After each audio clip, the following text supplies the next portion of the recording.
I'm Justin Mott, welcome to my home in Hanoi, Vietnam, and today we're going to talk about archiving and backup system. I'm going to show you my backup system, how I back up, how I archive all of my images for all different types of shoots. I do the same process for everything. So the theme for today is twos. Everything comes in twos, two of everything. So this is my backup system. This is my archive system. So I'm going to start from in the field step by step all the way till I get back home, how I backup system, how I keep my images and how I archive my images. So this will be a step-by-step process. So stay tuned.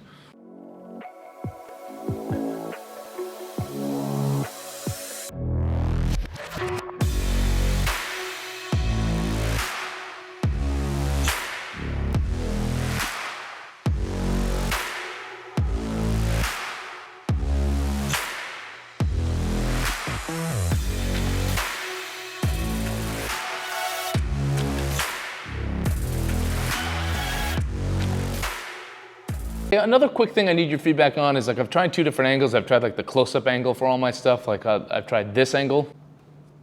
I've tried this angle. Let me know what you think is better. Do you like to see more of my apartment or more of me? I have a feeling you're going to say more of the apartment and less of me. So anyway, let's see more of me. Put in the comment section more of you. If you want to see less of you or more of it, maybe not less of you. That sounds really mean. Maybe just more of your apartment would be a nice way to say it.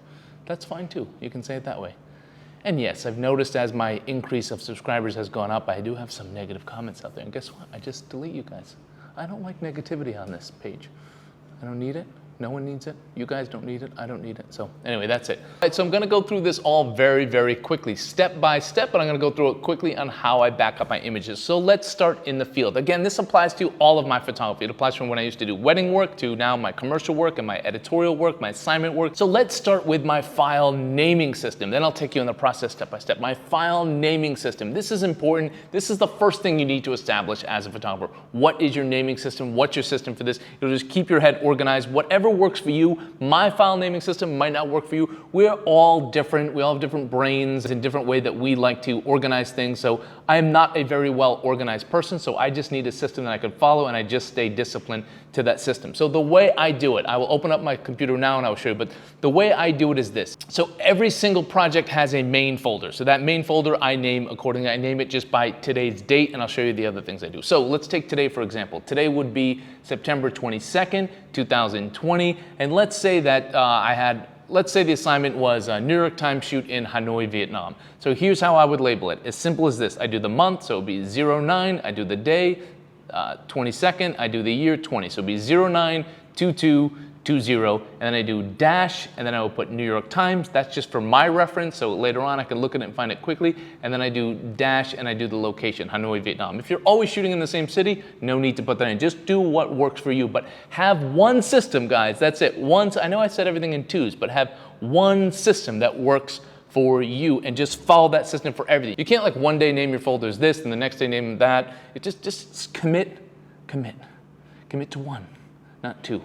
This is very confusing already, so I don't want to confuse anymore, but just commit to one file naming system. So mine is main folder for the job. Within that main folder, I have subfolders, and I organize those by day. So basically, day 1, day 2, day 3, etc. In those day folders, I have subfolders for each memory card. That is just to avoid any sort of confusion. So day 1 has a subfolder for memory card 1, memory card 2, memory card 3. Some people use multiple cameras. Some people are out there shooting with a GoPro. They're out there shooting with a mirrorless camera, and they're out there shooting with a, they could have a time-lapse setup. So whatever that is, each different memory card has its own folder. I never put more than one card in one folder. Just do this to avoid that problem that we've all dealt with before where you drag and drop images from one card into a folder. There's already images in there with the same file name, and they didn't copy. You had your headphones on, you were distracted, and it didn't copy. Just to avoid that, because again, all these things I'm saying, one is too many times. So just to avoid that problem at all, every single card has its own folder. So again, hero folder, main folder, name of the job, subfolder for day 1, day 2, day 3. Within each of those subfolders of the day, card 1, card 2, card 3. It's a lot to do, but that's the way I do it. Okay, in the field, here's how I operate. When I'm shooting, I have multiple memory cards. I don't like to have giant memory cards. It would be easy just to have one memory card of 256 gigs, but I don't like to do it that way because I just feel like having everything on one card is just asking for trouble. You lose that card, you've lost everything. So I tend to float around 64 gig cards. That's what I like to do most of the time, and just have multiple ones if I shoot like a really big or really long day. This is a Pelican rugged card holder. I have one for SD cards and one for CF cards, but I'm noticing the CF card stuff is kind of flying away as I'm not using as much of that anymore, and everything is going towards the direction. A bit beefy, but it's durable, it's hard plastic. So the way I do it, when I fill a card up in the field, I take it out of the camera and I turn it and I put it upside down in this case here. So all of my upside down cards need to be backed up. I don't turn around until I've backed that card up. So I know in this case system, everything upside down needs to be backed up. Everything that's upward is a fresh card that I can use. So what I do with the cards too the next day, like say I just use one card for one day, what I'll do is that card will now be the last card that I use after that. So that rotates out to the bottom so that I don't format it until I put it in the camera, until I use it, just because something would go wrong and I've got a couple days and I realize it, I might not have used that card. I just like to use big brands and I like to use reliable cards. I've always had good luck with SanDisk, and I also use Sony cards. So I use fastest SD cards that I can get, and I like to use fast card readers. Again, everything in twos. I always travel with 2 card readers, just because I've had too many card readers, something goes wrong, you're in the middle of nowhere, just need a backup. Backups for everything. Remember what I said, guys, everything is in twos today, 2, 2, 2. So when I get back to my hotel, first thing I do, if I ever have a chance to back up, another thing, guys, even if I'm on lunch break, I don't do it always at the end of the day. If I have an opportunity to back up, I will. So if I had a lunch break or it's just bad light and I wasn't shooting in the afternoon, I will back stuff up always. Every chance I get to back up, I do it. Now, there are options for in the field hard drives, which are nice as well. You can look at some of those. I'm actually debating using that. I have an afternoon break, I back up, and then at the end of the day, I back up as well, just as many different times, just to avoid any sort of problems. So I get back to my hotel room and I back everything up onto a minimum of 2 hard drives. I use these G drives, they're SSD. I just like them because they're tiny, they're really small. I label one drive 1 and the other one drive 2 just to avoid any confusion. So I back everything up onto these, and I do it one by one. So what I do, I take the first card out of my camera and I back it up onto one hard drive. I've got my file naming system there, main folder, so it would just be day 1, card 1, drag everything from that card into this. Once this is done copying, then I do the same exact thing, everything mirrored on drive 2. Why do I do that? It seems like a pain, right? Why not just take everything after I've copied everything to one drive and drag it over to drive 2? That is just to avoid any sort of problems. If I didn't copy a file right on one, the chances are I'll copy it right in the other one. So I do one by one each drive. Another tip, just to avoid any problems, just because this can happen, it does happen, and if it happens, you might not think it's gonna happen to you, but when it does, it's a horrible experience. So it seems, a lot of these things seem crazy, but you just do it because one is too many times to lose your files. So every single day when I go out in the field, I take one of my drives with me in my camera bag. So I have one drive on me and one drive back at the hotel room. Having backups of everything and then having those backups in multiple locations. So every day when I go out, this drive is tiny. I stick it in my camera bag in a little hidden spot, and I just carry it with me all day, because if my room got robbed or if there's a fire, I haven't lost everything from my entire trip, because sometimes I'm doing shoots for multiple weeks and that would just be an absolute disaster. So every day I go out, I take one of the drives with me so it's on me at all times. Another thing I do just for safety, at the end of every day, I'll take a couple of my favorite shots, I'll tag them, maybe just like 10 to 15 of my favorite shots. I'll take those raw files and I'll just upload those to Dropbox, just in case. Again, these are all just precautionary measures. Worst case scenario, you know, I get robbed in the middle of the night or something bad happens and I lose all my stuff, I've got at least my best shots from every single day in the cloud somewhere. So I use Dropbox, use whatever works for you.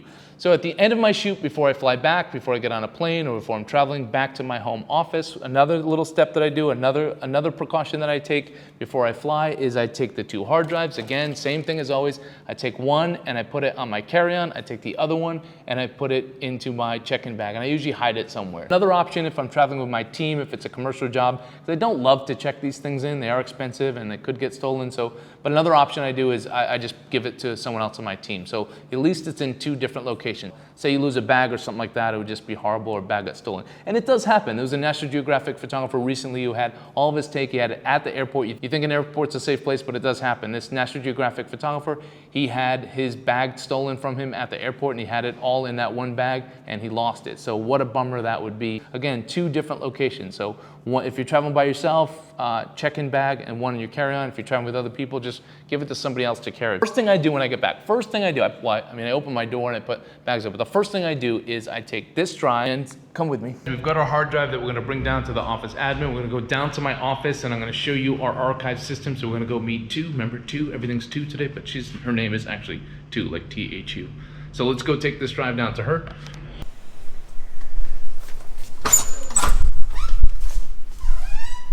All right, we've got a hard drive here. After a shoot, We're gonna take it here to our office administrator. I hand it off. She backs it up into hard drives in there. Dude, can you open that up and just show the kind of hard drives we're using in there?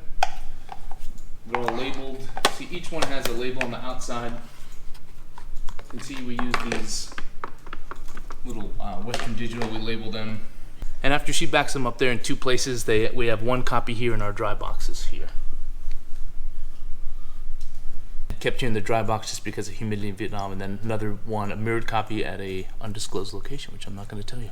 So I've given that drive to 2. What she's doing down there with that drive is she put it in a separate physical location. So again, we've got everything there just for protection against fire or theft or anything like that, or water damage. You never know, right? You just never know. So everything in our archive is in at least 2 hard drives and 2 physical locations. What I do with the original drive is I work off of this drive. So while she's copying that, I do my entire edit off of this drive. Once I finish toning the files and I have all the images that I'm going to deliver to the client, I take those files and get back down to 2. She backs up the toned files, and what she does, she backs them up on 2 locations, just like the RAWs, but she also takes the toned files and mirrored copies of the raw files, and she backs them up on our Dropbox account. So then we have our raw files, we have our best images, the ones we delivered to the client with all the client deliverables on Dropbox, and raw files of those in case we need to make any changes. Why do we do that? That's just an extra layer of precaution, but in addition to that, it's convenient. So we put all the deliverables on Dropbox. It's easy for us to give to clients. It's easy for us to access later if they want to make any changes to the toning or anything like that. And we've got the raw files right there. She doesn't have to go digging through the dry boxes to find the files. They're all there on Dropbox. The reason we don't put all of our files on Dropbox because we just shoot so much. We do video, we do stills, we've got drones. It's too much to put all the RAWs on Dropbox. Just put the rough edit and the final deliverables on Dropbox. So if we put all the raw files on it, forget our Dropbox account would be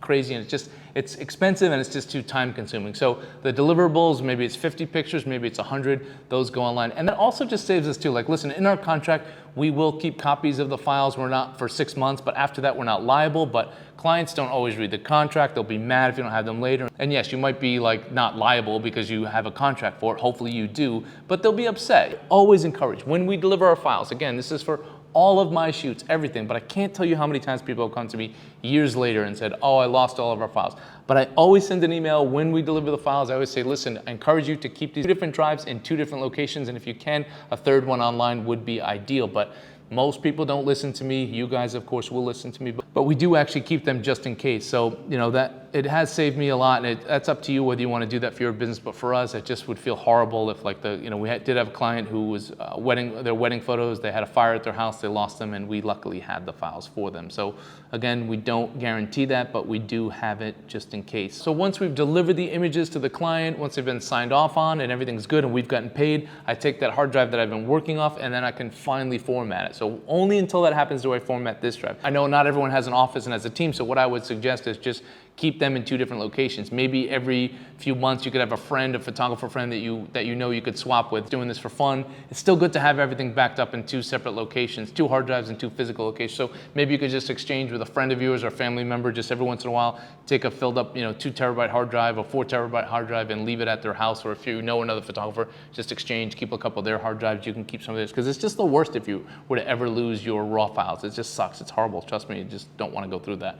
So that's kind of it, guys, just to conclude. So we've got all of our final deliverables, all of our toned images for the client on Dropbox, so it's easy for us to access, easy for us to share with them. We've got mirrored copies of those toned photos, the raw files on Dropbox as well, and then the entire take for the shoot in 2 different hard drives in 2 separate locations. Might seem like overkill, and it does get expensive, but you can't fail with this, not once. You can't have that one time where you just, oh, I lost the files for the wedding couple, or a big commercial shoot where the client spent a lot of money, because that's a lot of money you're going to lose, but more importantly, you're going to lose your reputation. You're going to tarnish your reputation. You could ruin your reputation, really. I mean, if you were to lose someone's wedding photos, that would just be awful. So everything I'm doing is for a reason. This is a system that is just bulletproof. It just works.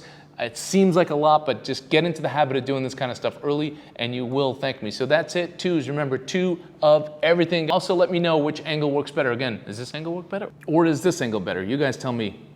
Thank you for tuning in. Don't forget to like, share, and subscribe, and have a wonderful day, guys. Goodbye.